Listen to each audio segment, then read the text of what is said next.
Hey friends, join me as I convert my Nikon ZF from my daily with neck strap.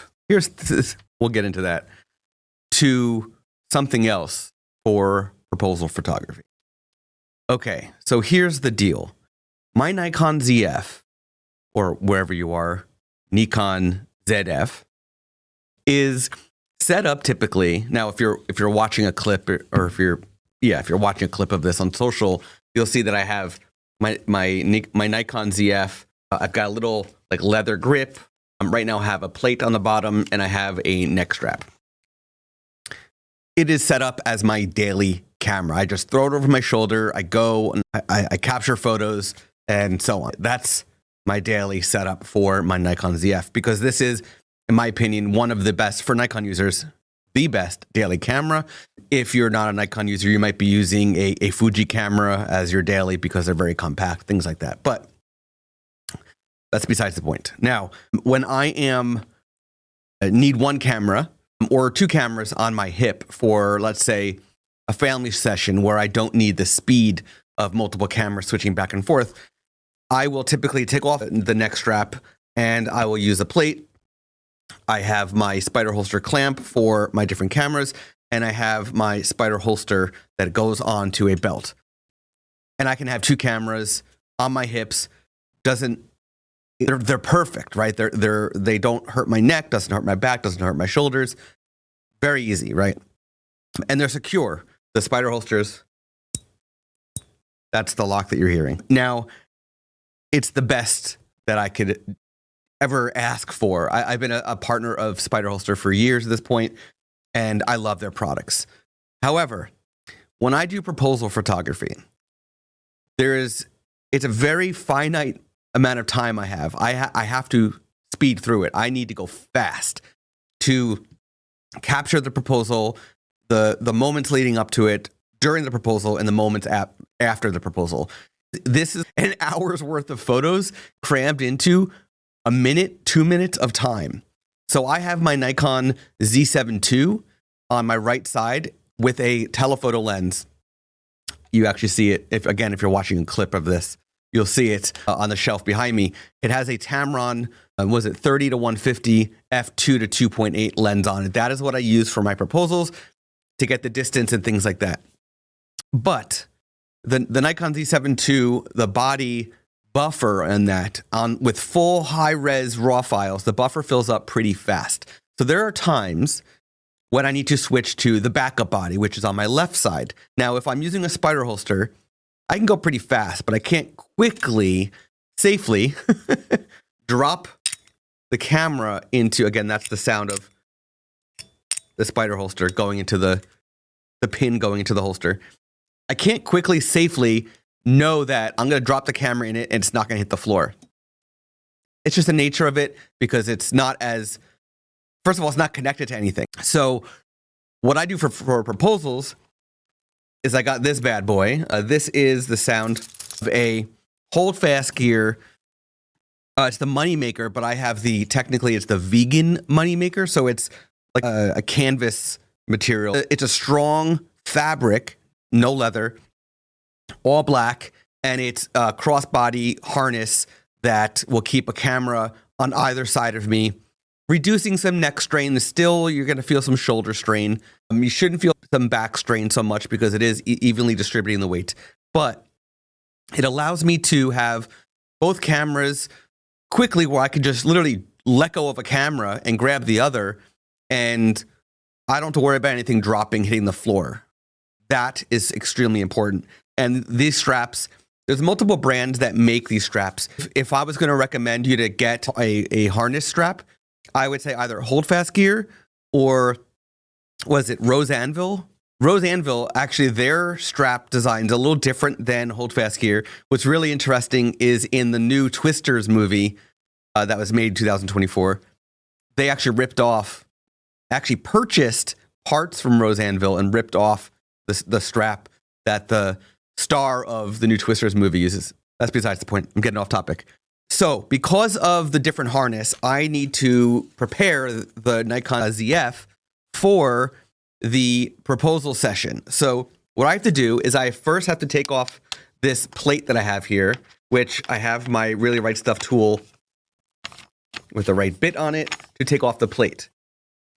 The main reason is this plate that I'm using, first of all, on my Nikon ZF II, my plate has, I forgot the name of the pin, but there's this type of quick release pin that allows the camera to spin in all directions.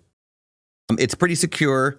I think it's QR, I think is the technical type of pin. It's actually meant for a rifle and a harness for a rifle, but a lot of camera brands are like plates and whatnot are starting to integrate it. This is typically on the bottom of my ZF II. The plate I have from Really Right Stuff already has it built in, so I don't have to remove that. But I have this leather case on my Nikon ZF. It's just like half case. It's not a full case. And I need to remove that as well, so that way I can have the plate more secure on the bottom of this camera. And then I have the pin going into the plate and everything is very secure. So you're going to see, again, if you're watching clips, you'll see how secure this will be. But right now, this is how my daily looks with the half case and the neck strap. Okay, I'm going to take off the bottom leather half case. I got that off. Now I can put the plate itself back on. All right, so the plate is on secure. I can open the battery door, no problem. This camera is going to serve as the secondary camera, as I said, for the actual proposal itself.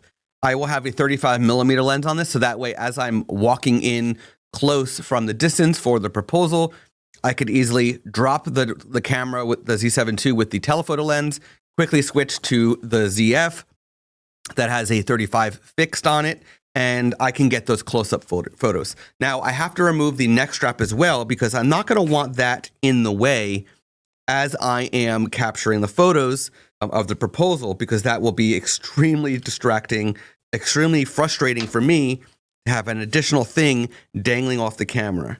Now, this is actually one of the reasons why I typically don't use neck straps. But when it's a daily camera, you don't always need something like a spider holster. I don't know. It's just a thing I'm always going back and forth about. Okay, so now the camera is bare. No neck strap, no nothing. And then I have the Holdfast crossbody harness, the Holdfast Moneymaker. And you hear a lot of metal dangling, right? Now, this thing allows the camera to go wherever I need it to go. The hardware that they have designed makes adjusting and maneuvering your camera seamless. Yes, it's going to be a little dangly and metal clicking and stuff like that, but it's all right. Now, I bought these quick pins that I mentioned, these QR, I think is the pin style. It allows me to just snap in the Moneymaker to the camera, and the camera will just dangle from my side. And then there is an extra clip that I can attach to the little loops that are where a neck strap would connect to. There's an extra piece that allows me to connect to that for an extra safety. So just in case the main point disconnects, I have the backup connection point connected to the camera as well. So that way the camera there's no way it's hitting the floor at all. I just wanted to go through that, and I thought I would record as I was talking about what I'm doing, why I'm doing. I know if you're just listening to this, it's probably a little confusing. So maybe what I'll do is I will upload this full video as well to YouTube so you can see everything. And yeah, and I'll link to that in the show notes. I won't make it the video part fully public, but I will have it unlisted on YouTube, linked, so that way you could see it if you want to see everything.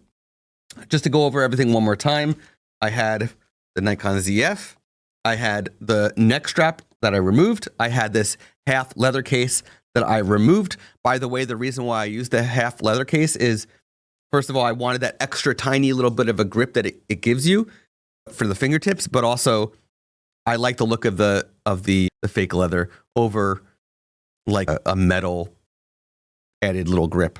Then I have the spider holster system that I typically use on both of my cameras. I used a Really Right Stuff and a small rig tool to get everything disconnected and reconnected.